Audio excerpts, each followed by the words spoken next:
much does this cost, the affiliate? Another day, another dollar in paradise. Another sunrise. We got Day what? Day 8. day 8. Let's get it. Got my boy in the back, Barco, who got us on the 7 a.m. gym grind, and it's been amazing. Let me tell you. Starting the day, getting the gym out the way, getting boxing out the way, then having the whole entire day to film this entire series for you guys, showing you what goes behind the scenes. Definitely today on the agenda, a ton of more outreach. We're going to crank it up, probably 100 emails today, maybe 50 DMs, and we're going to be cold calling. I think I got the rhythm of how to go about it, so going to keep you guys updated, my flops, my wins, and yeah, let's fucking close the deal today. Oh, yeah, let's try. All right, oh shit. All right, guys, we're back in action. We're actually about to take a sales call for my agency, so I'm gonna just walk you guys through on like the questions I ask, everything that I do. The brand that I'm having a call with, they have over 600,000 followers on IG, and they have over 10 million monthly visitors. So probably charging them around somewhere around 5 to even 12K because they have a really, really good product. So I'll keep you guys updated. I'll drop the footage within the video, and I'll see you guys on the other side. Peace. All right, guys, here we go. Nice to meet both of you. I'm Keondae. Nice to meet you, Heather. Nice to meet you, Brittany. Appreciate you guys for being able to hop on the call. I'm sure you guys probably get a ton of emails, probably regarding TikTok. I don't know what stood out about my email, but I'm glad that I was able to get you guys on the call to discuss everything. But yeah, usually how these calls go is I want to learn more about you guys. A friend of mine actually sent me your guys' site probably about a week or so ago. And, you know, usually I do my research. One thing led down to another. And checked your guys' TikTok out, and I was in shock because you guys do have over 600,000 on IG, and I definitely believe a product like your guys' is, you know, not really expensive, you know, really good quality, a wide variety of different things you guys offer. I was like, why aren't they crushing it on TikTok? So that's kind of what led me to today's call, and yeah. Awesome. We're excited. Yeah. So Yeah. go ahead. I think also, didn't our CMO send us this, Heather? Yeah, Yeah. I think you up to Elena, right? I believe Yeah, so. I think you reached out to our CMO who was interested. So, yes, we are also interested. Okay. So yeah. I'll do a little introduction. I'm the director of integrated marketing. We cover campaigns, content, basically everything short, marketing wise, of user acquisition and email. Okay. So we do lots of campaigns and all of our content, and editorial, PR, things like that. And Heather's our senior marketing manager, integrated marketing manager, and she basically owns our content and all of our accounts. Okay. So yeah, Okay. you're speaking with the right people, and we're looking forward to hearing your perspective and how you think we can improve our engagement on TikTok. Yeah, 100%. So if you don't mind me asking the both of you, why is TikTok not really a big focus for you guys, or kind of what does that look like on your guys' end at the moment? I would say it's definitely a big focus. Our Instagram has been around, of course, a lot longer than our TikTok has. I believe we started our TikTok about 2 years ago. 2 years ago, yeah, from scratch. So we saw a lot of success in the beginning when we were sparking. We did a lot of Spark ad testing and things of that nature. Since then we have pulled back on that, and it's everything you see is totally organic. Our goal is, of course, to always go viral, but we do have a team dedicated to TikTok, and it's one of our top 3 focuses for sure. Okay. And when you say team, is it a group of creators that's posted consistently? Are you guys taking content that you already have on, like, using for ads or Facebook, repurposing? Like, what does that look like for you on the content side? Yeah, we have a team of 2 full-time employees and 2 part-time employees that work on content. Realistically, it's about 3 different people that work on the content, but they're in-house. So that's really something that we value. We value content here. So we're growing. Yeah. But I wanted to hear kind of your tactics and how you would tackle our growth. Yeah, for sure. So yeah, let me pull up your guys' TikTok again. Give me 1 second. Okay. Where are you guys calling in from, by the way? I'm in Portland. Excuse me? I'm in Portland, Oregon. Okay, Portland. Okay, what about you, Brittany? I'm in New York City. Okay, New York. I'm in Cape Coral, Florida. From Ohio, but I'm living down here for about 4 months at the moment. Where'd you go to school? So I went to Ohio University. Well, I went for a semester. I dropped out. I only went to just to party with the boys. But yeah, I've been doing the whole TikTok game for about 4 or 5 years now. I was asking. I went to Michigan. I'm from Michigan. Oh, I was really? like, is this Ohio State grad? Are you a Michigan I'm really fan? against you. I went to Michigan, so yeah. Ugh. We'll see this year. Are you gonna, Fair enough. Okay, so yeah, I got you guys. You went to Ohio University, though, you said, right? Bobcats, You're unfortunately. from Ohio. Yes, ma'am. You're a Midwest guy, too. Yeah, yes, ma'am. Yes, ma'am. Awesome. Yep. Okay, so what are you finding? So yeah, I got you guys' TikTok up. I mean, yeah, you guys have 60K followers, which is, pretty good, I'd say. And even your viral videos, the 10 mil, 3.8 mil, and even the other million. Was that all organically? those were sparked. All three? One of them isn't, though, right? Is one of The them TikTok one that Riley did? that The one's recent one.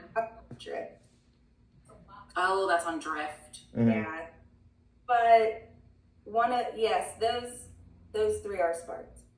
Okay. Because I'm trying to look. Okay, if those are all square, I'm just trying to scroll down and see if I find anything viral. Okay, so before I even get into strategy, as far as what I would do differently right off the bat, basically what it is that I do, if you guys don't have really a good understanding of it, is I help brands grow organically through TikTok. What that looks like is driving more brand awareness, and most importantly, driving organic revenue. Nothing that has to do with ads. Basically, what brands do if I was potentially signing on with the brand, we have two different methods on how we go about it. First method would be they'll send us product out, of course, we'll hire a certain amount of creators, and then we would this is our subsidiary scale up method. So basically we'd hire 5 or 10 good creators. From there, we would create subsidiary accounts for and basically each creator would have 30 videos they're posting per month, which is 1 to 2 a month, and 1 to 2 per day. And why this is such a very, very scalable method, I've ran this campaign with so many other brands in the past, it's simply because it just maximizes the virality around what your product and who it can be pushed in front of.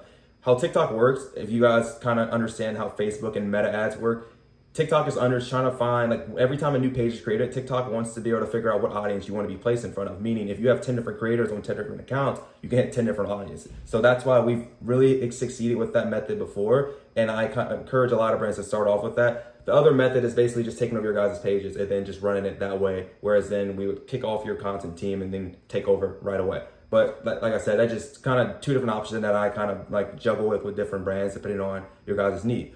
In terms of content, so you guys kind of already proven, just given the fact that you've already sparked at these 3, that goes to show you there's still a lot of potential as far as content organically can be used. But when I look at your guys' page, number one thing that just sticks out to me is structure.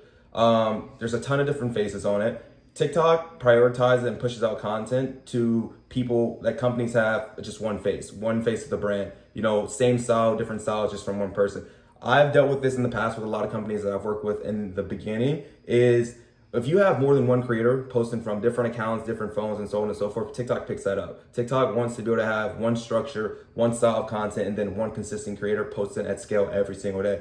I'd say that's one of the biggest things. 2, you guys don't show off the product enough. I think, you guys have a wide variety as far as everything you have to offer from men to women. I think showing that off and even giving the benefits on why your guys' pricing is maybe comparable or better than others, the quality, what you guys have to offer, so on and so forth. And then also given the fact that you guys offer cologne and perfume, making content based around both, I think you could kind of mix up where you're making content for men, here's my 4 go-to best colognes for men in 2022. I don't know, just being able to diversify content for both parties, whereas then you're not just simply attracting female audience. When I look at your page, I feel the first thing I thought when I seen this, when I got sent to it for the first time, I thought it was a perfume page, just because the content is just strictly female. Whereas then you guys offer both. I don't know what your guys is, best selling, whatever, is it cologne or is it perfume? I don't know that, but you want to be able to give that feeling right off the bat when someone like myself as a new consumer comes onto your page. So structure is one of those biggest things that I'd say you guys would definitely, I would say work on if I was to come into place and help you guys kind of get everything up and rolling, if that makes sense. How would you, so to your point about having one face or posting from one account, or, you know, having one person like natively log in and do the TikTok, right, and post it themselves, as from the male perspective, how would we sell fragrance for men and women if it's only one face? Do you think that goes in conflict with each other, or do you think it's about sending the content to one person? Yeah. Whether it's man or male or female creator, sending the content to one person and they're using the TikTok native app to post it. Yeah. That's a really, really good question. So personally, what I would do, there's two different ways you can kind of really go about this. One, it could be you have that one creator. Let's say the creator is a female that's posted on the page. She makes content tailored to both products. Just because she's a female that's posting about men product doesn't mean she won't attract men. I think it comes down to how she's structuring her content. It could be, hey girlies, here's my top pick for the first month, female product. Hey men, here's my go-to for my boyfriend, male product. So you see what I mean? You're able to balance out and actually attract both of those audience. Whereas then if she just posts and tailor about like content tailored just around the perfume, then you're going to get more of a female audience. Whereas then it's going to come off once again as a consumer, oh, this is a female perfume brand. That's how I would balance it out. Or secondly, you can take the other route, similar to what Fashion Nova does. Fashion Nova, really big company. And as you could see, they have their main Fashion Nova Men's, and Fashion Nova Woman. Fashion Nova is just more of a broader term, like a broader page just for both styles of content to come together. And then you have the subsidiary accounts, the cousin accounts of that big company that's tailored towards just men and then tailored towards women. So I think even there could be a play where you guys have a in where you're just always selling the cologne. It depends on what you guys want to do. Yeah. What would you recommend if I were to tell you our business is 65% women? Would you still do it that way? 100%. The market, the addressable market, you know, there's more, women tend to be buyers more, but we don't want to isolate men. Yeah. So I think that's interesting. Fashion Nova is an interesting example, having subsidiary accounts. Do you think that ever, well, it's Fashion Nova, it's hard to say. I'm interested actually, but before we move on, I want to make sure Heather answered her question. My question is about your subsidiary account plan and like how that works, and also understanding what the costs are for that. I'm curious about it. But Heather, before we go down that direction, do you have any other questions based on that feedback? Yeah, I have two questions because one, I'd love to know if you know this, I don't know, how many people are on the Fashion Nova team, and like, because I know Fashion Nova is a huge company and they're very built out. We're smaller than we look, I feel like. But when I want to circle back to when you said you would send product and hire like 5 to 10 accounts. So basically that means, to me, that signals like flooding the feed. You're flooding people's feeds with through creators. And we're actually going to be testing this really soon. Are these creators that you would work with, are they brand, or are you just looking for quantity, not quality? Because I feel like with our ads, like our UA team focuses on quantity. Maybe it's something like we wouldn't post on the organic side because we do have very high brand standards and like what we can and cannot post. So I'm wondering like how you would go about that as well. In terms of like, yeah, I mean, at the end of the day, I think we all want to shoot for quality, but also it becomes a quantity game when you're talking about trying to grow something organically. It's kind of being able to be willingly and able to test as much as you can. It's a difference between taking content that you run as an ad versus throwing it on TikTok and wishing for the best of it. It's just it's a fine line and balance of just both. You know what I mean? Like it's like you mentioned, it's kind of pushing your way into the algorithm where it's like you're literally brute weight forcing yourself to one of these pages to pop. And given the fact that if it's 10 creators on each account pushing out 30 videos a month, 2-3 a day, I mean that's a mass scale for someone to hit. So it's kind of a little of both. Yeah, and I think that's since we are on the brand side, I think that's the line we're always trying to balance ourselves is like, we recognize quantity is important, but also like, we don't want to lose like any of the quality as well. So that's what we're always trying to balance. So I think that's a really interesting point you made. Yeah, I'm actually curious to dive in more to your subsidiary account for that reason. For that offering, I think that's really, really, really interesting. I haven't seen it. I haven't heard of people doing it. I'm gonna yell at my roommate to grab my laptop charger. Ian! It's okay. You can go get it. Okay. At least that gives me hope for the strawberry shortcake. Yeah, I think this is a really cool, like the subsidiary ideas, subsidiary accounts is really, really interesting. Let's price it out. Yeah. Wonder, thinking about 30 bids per month, being able to use that's pretty cool. All right. Can you hear me? Yep. Okay, so, excuse me, to give you guys more context on what I'm about to show you. So my buddy, Ollie, he scaled a sex chocolate company. He's my age. And he scaled a sex chocolate company called Tabs Chocolate from 0 to 11 million in 1 year, all through this method that I'm about to show you. And from this exact strategy, brands have went on to scale, use this exact method. Currently, I have a couple guys in this space that I'm boys with that are pushing $400,000, $500,000, $600,000 from this exact method at the current moment. So I'm going to share this method with you guys as far as like the subsidiary account, how it works, and how, like I said, Ollie, one of my buddies who scaled first. And to give you more context behind that, I was actually Tabs, like their first creator. I ended up generating like 220 grand, like my first 3 videos. I had 2 videos that hit back to back 4.7 million. And then from there, he got the thought, was like, how can I take Key and run it at mass scale? And that's kind of where this method was kind of born, where it was like taking creators just like myself and run it at a mass scale. So, okay, can you see my screen? Yes, you can. All right, so this is Tabs. Basically, I'll just take a scroll first, just go down just to show you how many accounts is out. It's endless, it doesn't stop. And these are all creators that were posting 30, 40 videos a month. Yeah, this is all it is. These are all the accounts at mass scale posting 30 videos per month. Some of these scales, I mean, a lot of these accounts are like vacant, or whatever you want to call them. Like a lot of creators are not posting them no longer, but this is the exact scale method that they took. There's Tabs, here's another one. I don't know if you guys are familiar with Shilajit. It's some, go ahead. What's the typical structure? Because this is getting into affiliate, which is really cool. Mm-hmm. What's the typical structure?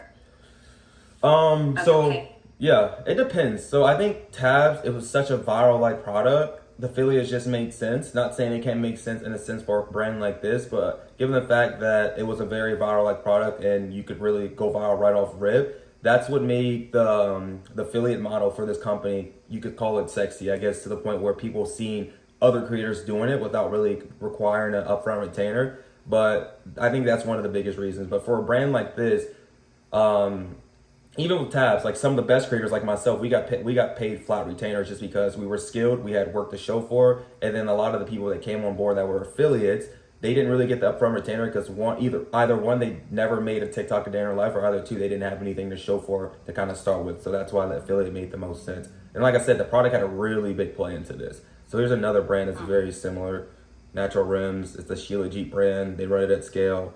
Where are their like actual accounts? What do you mean? Like, what's the Natural Rims? Like, do they have they have 204,000 followers? Yeah, like a main account, you could say. Yeah, like the main account. You can call it, I guess you can call this the main account, because they're absolutely ripping it. So here's the thing that I realized a lot of brands have worry about when running this scale method is thinking they're going to dilute the brand's name, the brand's image. It won't happen. The only reason why that won't happen is simply because every time a new page is being created, TikTok is a billion view, like I think there's over 300-400 million people on the platform of TikTok. The odds of 3, 4, 5, 6 cent pages going all to Heather's like phone or her For You page is slim to none. It won't happen. The only way your page will be looked up, or the company itself will be looked up, if they type in first page that will come up, because that is that's the original account. But as far as it being diluted, or like maybe our brand image may diminish because we have so many accounts, That's never been the case. It would never happen because TikTok's way too big of an audience. I mean, way too big of a platform for just all 10, 20 accounts run to Heather's For You page. It just won't happen that way. So you have, oh, go ahead. How much does this cost, the affiliate? Yeah. Heather? Yeah.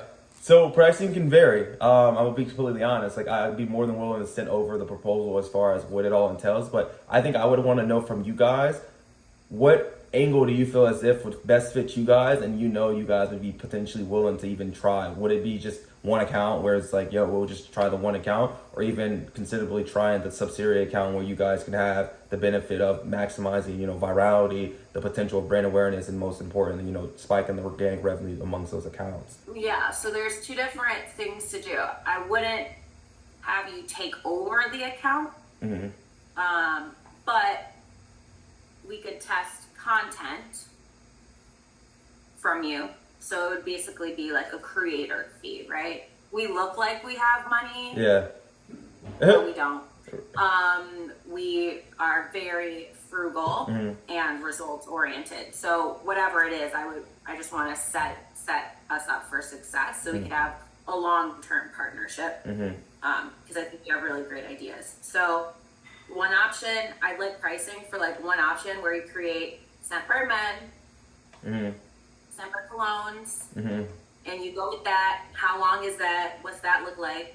Versus the subsidiary 5 to 10 accounts, that 30 vids per month per those subsidiary accounts, because that seems like a bigger program. Yeah, 100%. So I'd like the pricing for the smaller program, which is like you tell me. Yeah. It sounds like less work. So it's like one, Candace running the Scentbird Men's colognes account on TikTok, test and learn for a few months. The other is the subsidiary program. I'd like pricing on both of those things. Okay. Yeah. Very intrigued. Okay. Yeah, so I can put together, like you said, just both sides of those and what that all looks like. Of course, like you mentioned, with the whole having a ton of creators at mass scale, definitely a whole operation and program to run versus just having that one account and kind of seeing it where it goes from there. Yeah, I definitely could put something together. Yeah, and given the fact that you guys already have 60K followers, even if a lot of those followers were, from the Spark ads, it proves the concept of, you guys have a presence, you guys can work on TikTok. So you guys have proved the concept. Now it's all about how can we execute it well. Yeah, and I mean, also with the Spark thing, like, again, to be 100 with you, like, the user acquisition team has a budget, right? Because really prove, and they were sparking all of our TikTok videos for years, or for like a year and a half, and then they were like, "Oh, I'm not doing this anymore." So like our organic KPIs suffered, right? Yeah. Which we knew we were sparking, but that's a strategy that TikTok likes as well. They want you to spend organically. They want you to spark and create ads because they want you to be spending with them. So my organic budget is gone. Yeah. But my counterparts have budgets to test ads. So that just goes to show you how little budget we have on this side of things. Yeah. And that's why it's really interesting what you're doing. It's really cool. So really excited. I really hope we can find the budget. I'm interested in seeing what it is, and we can go from there. Okay. This won't be the last time we talk. Okay, great. Okay. So yeah, I'll should I send it over to who I had contact with originally in the email, like that document or the proposal or so? I don't even know what that looks like. So send over whatever you want. Send it to me and Heather. Okay. You can add Elena if you want. Okay.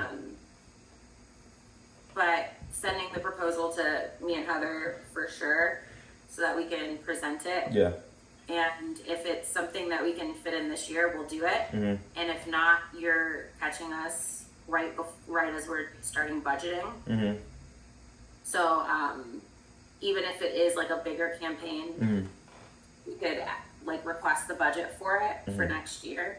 But hopefully we'll be able to test something this year. And I'm using the word test. Okay. Don't be afraid of that. No, for sure. Okay, sounds good. So yeah, I'll just CC you and Heather into an email and then send over that proposal sometime today. And then we'll go from there. All right, awesome. Thank you so much. Of Really, course. really interesting. Of Excited to look into this. Of course. Have a good day. Thank you. Have Have a good one. Bye-bye. 40-minute sales call. Shit, boy. Really good call. I mean, you'd assume they got 10 million views, like visitors a month, they'd be fucking printing in from the looks of it and from the sounds of it. It doesn't seem like that's the case. So we'll put together a proposal, you know, breaking down a subsidiary account method, and then also just a creator running a separate account. I'll potentially probably hire one of my creators, charge like $4K for just a separate account. And then for the method, probably like the whole subsidiary scale, charge 8 to 12,000 for that. So keep you guys updated. You know, this is just, like I said, I wanted to show you guys the ins and the outs of my agency as well. What I do, you know, through cold email, my agency, you know, how I landed this brand deal, how everything that I do is automated as far as outreaching to these brands. And then for the challenge, of course, I'm doing all of it manually. So yeah, hope you guys enjoy this. This is just like the raw footage of me actually like talking to a brand from my agency and how it works and what goes into it. So hope you guys enjoy. So I'm going to drop the live footage, like I mentioned, of the call. The call went well with the brand. Jotted up the proposal for the day, and yeah, we're just going to spend the rest of the day fucking outreaching. We're going to shoot probably for 100 emails, maybe 100. We'll see. We're going to take this timer right here. I got it from an Alex Hormozi podcast where he was like, put aside your phone and just do a timer. Turn this motherfucker up to 60 seconds. I mean, 60 minutes, and we're going to sit down and grind outreach. So keep you guys updated after outreach and give you guys the final stat. It's already about 4 o'clock now, so I mean, businesses, people are kind of probably off, but they'll still have the emails to come to tomorrow. But yeah, we're about to throw on the headphones. Let me take the camera, show Ian really quick. Yeah. Let me put the shit on. Yeah, it's yes sir. Got the laptop. Yep. You know what it is. We got 60 second. Oh shit. Give me a second, y'all. We got an hour, man. All right, Let's get it. let's rock it. I'll see y'all in a bit. Peace. How do I stop this motherfucker?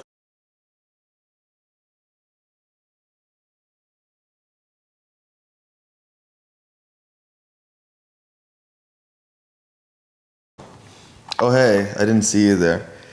What a long, productive day we had. What time is it? It's midnight. It's 12:22. We've been up since 7. Been digging the new 7 a.m. grind. We got our boy in town, and basically he's been getting us up at 7 a.m. hitting the gym. And I'm just getting a fuck ton done. Like, I'm more productive and more than ever right now. But anyways, today's stats net out pretty well. Like I mentioned, we did an hour of outreach. I end up coming out with 53 code emails and 32 DMs sent. I did not get any response yet, but what were your stats? I had 62 cold emails today and a sales call. That sales call was like an hour long. That was like way too long. But Heck yeah. How did that sales call go? Did you close them? kind of, sort of. Yeah, it was like $500. Okay, not bad. Hey, better than nothing.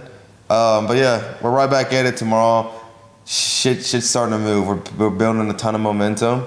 And yeah, I'm excited to see, like I always say, where the series goes. So Day 3 of waking up at 7 a.m.